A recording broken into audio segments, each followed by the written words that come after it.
Hey everybody, welcome back to the channel, Van Waters Labradors. Really appreciate everybody.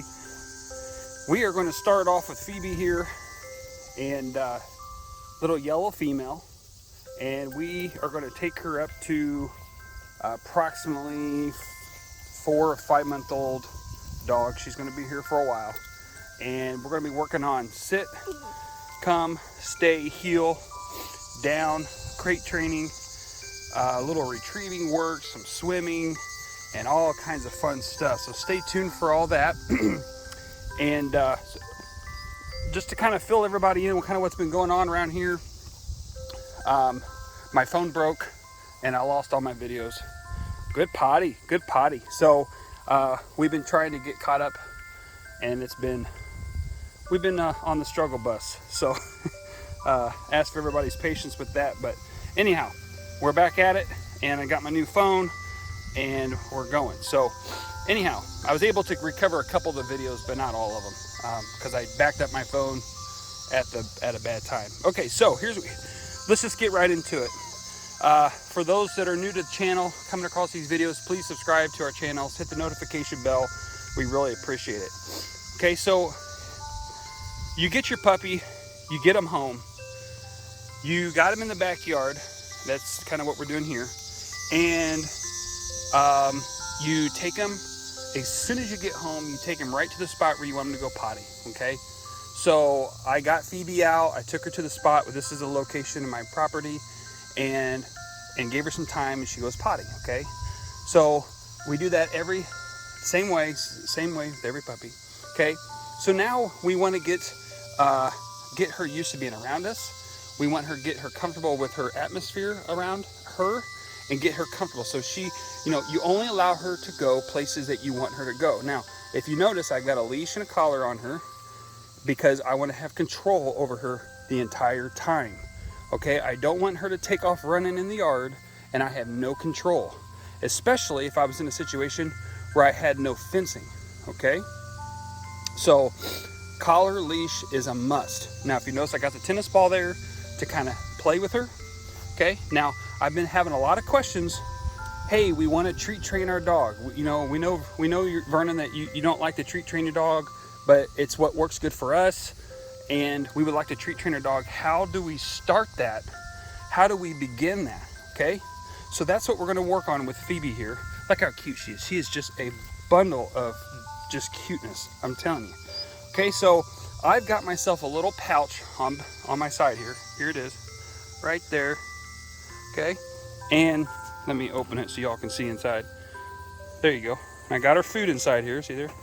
Okay, now what we're gonna do to start this off is we're gonna get her used to eating out of my hand. Okay, so we just come down here like this, and we get her, good girl, good, and we're just gonna say good. Okay, some people say yes, some people say good. Okay, now I'm gonna back this off a little bit so you can see better. I'm gonna be honest with you.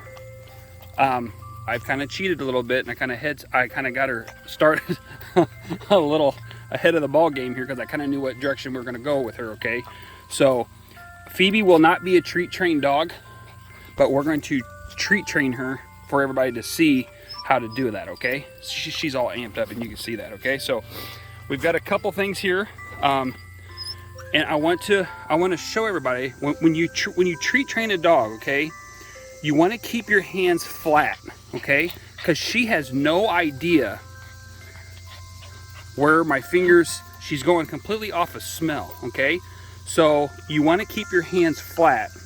Don't curl your fingers and stuff like that. Okay, if you're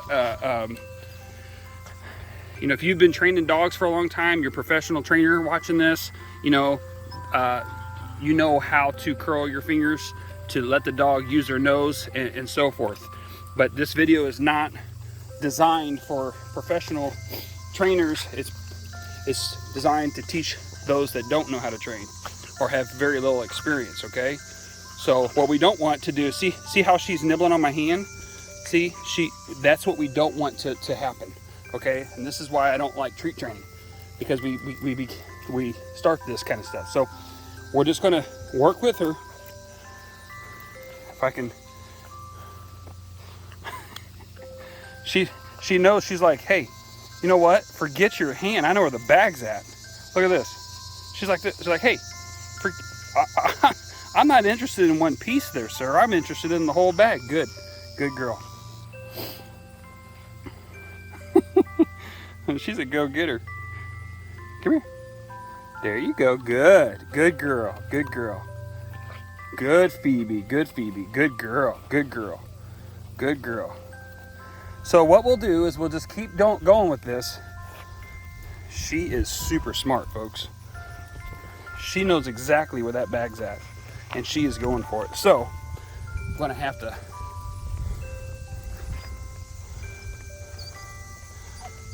to relocate the bag at a higher level here.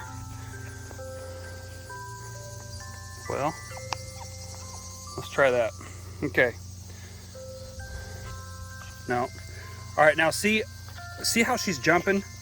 She's wanting the food. She knows it's up higher, okay? So here's what we're gonna do. Good. I'm gonna have her sit. And once she sits, then we'll give her her treat or her food. Okay, I'm only using her food. Good. No. Sit. Good girl. Now watch how she transitions in her behavior as we do this. Look at that. See that? She already learned that she has to sit to get her food. Uh-oh. Calm down. Yeah, you kind of swallowed that wrong, didn't you, sweetheart? Yep. Okay, there you go. Good. Now, you see how her behavior's already changing? Okay? She's learning that only time she will get her food is she sits on her bottom. Sit. And what I'm going to do is I'm going to say sit in the command. Look at her going back and finding that piece that she dropped out of her mouth. Man, she is smart. She's got a nose on her like none other. Phoebe. That, there you go. Good girl. Sit. Good sit. See how her personality is already changing? Okay? If you know how to do this, and you can do this respectfully, and the reason I say respectfully is because you're teaching the dog behavior and manners, okay? We're not just saying sit and the dog sits and then you just give her a bunch of food. See now how she went jumping on me like crazy to sitting very nicely, and then she walks around. And now look at her, she's jumping. She looks at me. Good sit. Good. I'm just going to use that as a little correction mechanism, the noise there. I'm going to tease her a little bit and see if she can follow through with what she's already learned. Sit. There you go. Good. Sit. Good girl. I'm gonna tell you right now, I'm already gonna have to, we're gonna have to train this dog not to jump. I'll tell you that right now. Here you go. Sit. Good girl. Good sit. Now what I'm gonna do is I'm gonna create a ceiling for her with my hand. See my hand here? I'm gonna create a ceiling right here. That way she doesn't, good, sit. Good girl. Sometimes that ceiling over top of their head can kind of intimidate them a little bit. Sit. Good girl. Now, we've been doing this for about, say, 5 minutes, okay? And the important part here is to note, we don't want to get her tired. We don't want to get her where she's bored, okay? When we do that, we're gonna find ourselves getting into a situation with a dog or a puppy that's going to try to come up with her own ideas, okay? So we wanna get a tennis ball or just take the time to get her all fired back up again. Hey. Come here, come. Good girl, good come. Good girl. Come, Phoebe, come. Come. That's a good girl. Good girl. And I had a piece of food in my hand when she came to me. Come. She was able to get her reward. Okay. She's not used to that collar 100% yet. Now, I want to get her used to walking around me. See how she looks at me? She looks at me, she watches me, and I want to get her used to following me. Okay? Everybody always says, how can I get my dog to stay by me all the time when I just walk around? Well, it's simple. You don't give them too much freedom. You give them too much freedom, Phoebe, come. You give them too much freedom, and then next you know, they're becoming independent. Good. So I gave her a piece of food. Good. Phoebe, come. Phoebe, come. Good. Good girl. Good girl. Gave her a piece of food right there. Okay. And all I'm doing is, when we start this, is I don't, like, basically it's this. It's like whatever I give her for her meal. So like when we do training, I would give her a half a cup for her meal. So what I'm doing is I'm using a half cup of food for her training, so that when her half cup is done, that meal time is done, her training time is done. Does that make sense? Hopefully it does. So we would do 3 different segments of training without getting her too fat or obese. I don't want to do that. Okay, so we got to watch her diet and watch how she gains weight and so forth, but we're going to watch her with that. Now see how the boys are walking across there? And here's Phoebe. Let me zoom out. See, she's going to want to take off. I want her to stay by me. And so I got my foot down there on the leash so she can't bolt and take off on me, okay? So I want her to learn to stay by me. And by me having control, I'm the alpha in this position, in this relationship, okay? See how she just naturally wants to follow me? Okay? That's what we want. And with the puppy, they'll all, I think I can say this safely. I've never seen a puppy that doesn't want to be by you. There are some personalities in dogs that they're very independent and they're okay being by themselves. But usually as an 8-week-old puppy, they usually want to be beside you. I've had it happen where you'll have a group of puppies like right here, and then one will just walk off by itself. I've had that happen. But generally when you're on a one-on-one like this, they want to stay beside you, especially when they know you got food. Good girl. Good girl. Okay.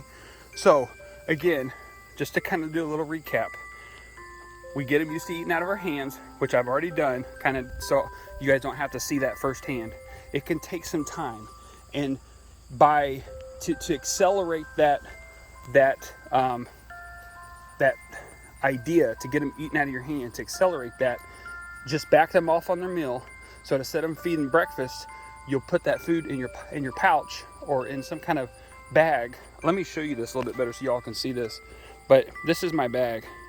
It could fit a ball, a toy in there. It could hold all kinds of goodies on it. It can hold my whistles, etc. But I put the food in this training bag. You can actually get this training bag online, and I believe I get mine at Farm and Fleet. They go on sale every once in a while, and then I buy the ones I need. Okay, so you put the half cup of food in your bag, or less or more, depending on the size of the dog or the age of the dog, and then you use that and get them used to eating out of your hand. Now again, keep your hand flat. Don't curl your fingers up, okay? Some of the professional trainers, what we do is we'll hide the food in our fingers and get them licking. That's a totally different aspect. I probably shouldn't have said that because I don't want to confuse everybody. We also use it for like them following our hands to follow the smell. So we'll go like this, and if I can get that to sit my finger right, and we'll let them follow our hand and follow that smell. There's different reasons why we do that, but just keep your fingers flat, and if you put the food back here in your palm part, back further like that, the dog's more likely to lick and to take the food, versus if you do this number, they're more likely to nibble on your finger, okay? Okay, I do not recommend having your child, good sit. I do not recommend having a child do this right off the bat with the puppy, okay? Unless they're being supervised by someone that has experience, because what will happen is there's already going to be a dominant thing going on down the road anyway with the children, and it would be best that someone that knows what they're doing, unless you could teach the child to let it go like this, like that. See that? Okay, so if you could teach the child to do that, then you'll be fine. But what we don't want is, see the scents all over my hand? Now watch what she'll do. See this? She's nibbling on my hands. We don't want that. We can't have that. Okay? We want a lick. We do not want a nibble. That's not good, because what will happen is down the road is when she wants to get her way, or she wants what she wants, and you tell her no, and she's going to come over there and start nibbling on your hands, or what someone would say is, oh, she's biting me. In reality, she is, but she's not meaning it that way. It's her way of taking control over the situation. So hopefully that's clear. Again, this is why I'm not crazy about treat training, but it does work. It does work. So like I've always said, you know, there's no right way to train a dog, but there is wrong ways. Okay, and the reason I say it that way is because, you know, there's so many different ideas out there. There's, you know, halters, there's gentle leaders, there's different concepts. Okay, so you have to do what's good for the dog and second nature for you. And not all dog training is second nature. So different concepts of what you're used to. I see some of the best trainers I know use gentle leaders. Some of the best trainers I know use prong collars. Some of them use e-collars. But it's all about what's good for you, second nature for you, and then it's all about first and foremost what's safe and good for the dog. Okay, you could be cruel using this leash and this collar, and you could be very harsh and cruel to a dog in training this way. That's not right, and it never should happen. Okay, so it's using the dog, what motivates the dog. Praise, okay, praise. And it's kind of, their behavior is kind of like ours. You know, what motivates us? Well, if someone praises us, we'll work harder if someone's praising us, okay? Food, ultimately, you know, that drives us. Rather, you know, it doesn't matter how you eat it is a different story from person to person, okay? So that goes on your training. And how you eat, your technique is different. Some of us overeat, some of us eat only when we need to, okay? So there's the technique part there. And then the associations, you know, we can learn by associations. You know, if I go and take a hammer and I'm holding a nail and I smash my thumb, I just associated that if I do that again the same way, I'm going to hit my thumb again and I'm going to hurt my finger, and I'm not going to do it that same way so I don't smash my finger. The dog learns the same way. If we show the dog something we want them to do and they get something positive out of it, they associate, oh wow, this action with that command gives me this reward, I'm all about it. Okay, so hopefully I didn't lose you on that. So we give them the command, we show them what we want, give them the command, and then praise them. And then the last part there is company. You know, we're created to good sit, to want company. So when we have company with us, which is what I'm doing with Phoebe right now, that's what they drive for that. As a dog, a wild dog in nature, they thrive on company. You know, wolves, they travel in packs. Even coyotes, they will pack up. Now sometimes not as much, well, they don't pack up as much as wolves. You know, they'll run solo, but they still will have their times where they will come together, different times of their life, okay? So, but they have to have that company. Dogs are the same way, us humans are the same way. So if we understand that, what drives them, that helps us in our training ideas, okay? So right there, I could have let her walk off and do what she wants to do. She needs to understand where I'm at all times. Phoebe, come. Good girl, good, come. Okay? And we're driving her with her food, positive praise, and my company being with her. Come. Good girl. That's a good girl. Good girl. Now, what I will do, some of you might be asking the question, maybe not, but you're going to say, well, how do you transition a dog that's been treat trained like this, how do you transition from treat training over to positive reinforcement?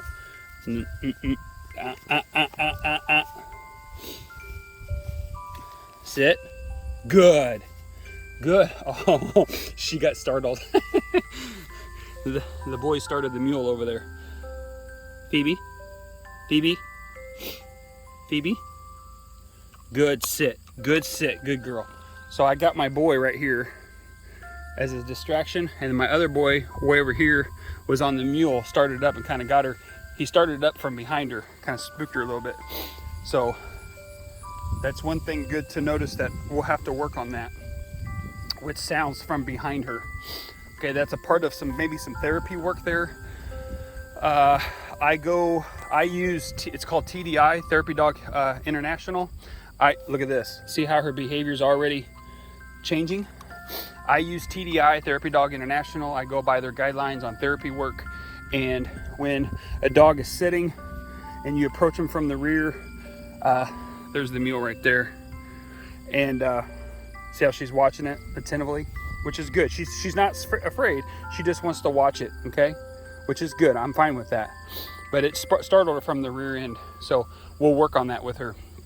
But that's a part of TDI's test amongst the 13 different tests that she has to go through. And there's different sub-tests of those tests that they would have to go through in that therapy situation, okay? Okay, so again, just another recap. You know, we'll have fun with her, keep her engaged, keep her familiar with different things. You know, I'm going to use this, the boys, they're doing some things right now. And so I'm going to use this, they're driving that mule around, to kind of use that to my advantage. I'm going to use my son walking around, getting her distracted, again, using that to my advantage so that I can have control with the leash and so that she stays by me, okay? Phoebe. Phoebe. Sit.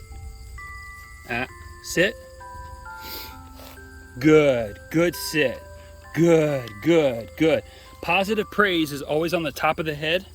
Okay, negative praise is under the chin. We always praise on the top part of the head, okay?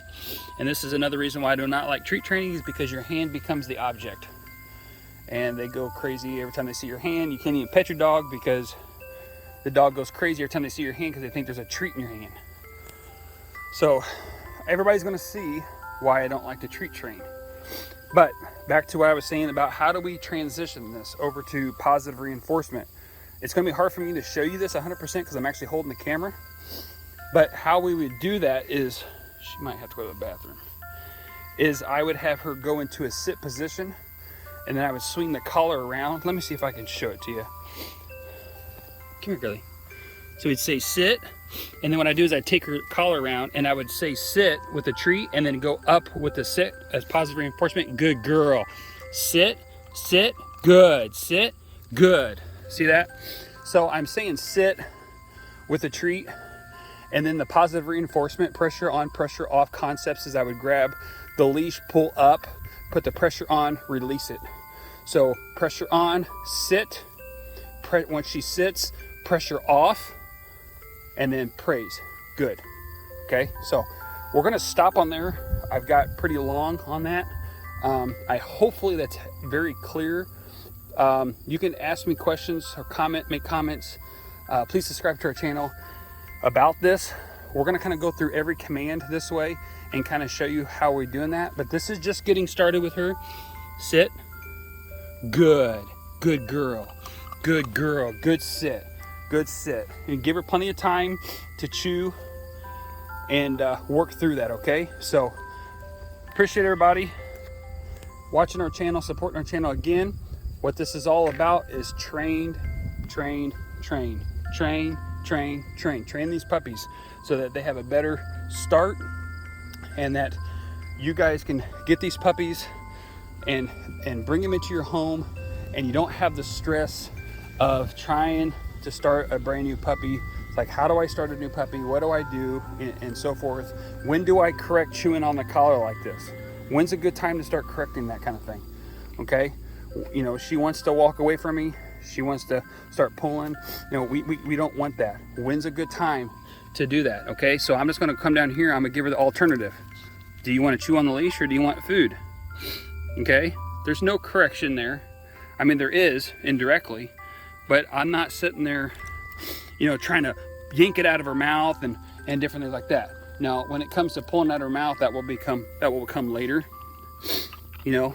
But for now, we're just going to give her the decision to make. Does she want to keep chewing on the leash, or does she want to come to me and get a piece of food? Well, she decided to come to me. So what did I do? I rerouted her attention. So we'll keep working with her. Everybody will see this. I've got to switch to another dog, and I will eventually, hopefully it'll warm up a little bit. Today's kind of borderline. I mean, it's not too cold, but at the same time, it's getting down in the 50s at night, and I like for the water to warm up a little bit more, just a little bit more, so we have a positive situation. So we're getting on that borderline where these young puppies, I don't like to take them in there until they're older. So, but I'm kind of in a timeline where I have to get her in water and get her started, at least get her in there and get her started. So I'm gonna switch over to a couple other dogs and kind of go from there. I'm gonna take some pictures of this little girl. So anyways, thanks everybody.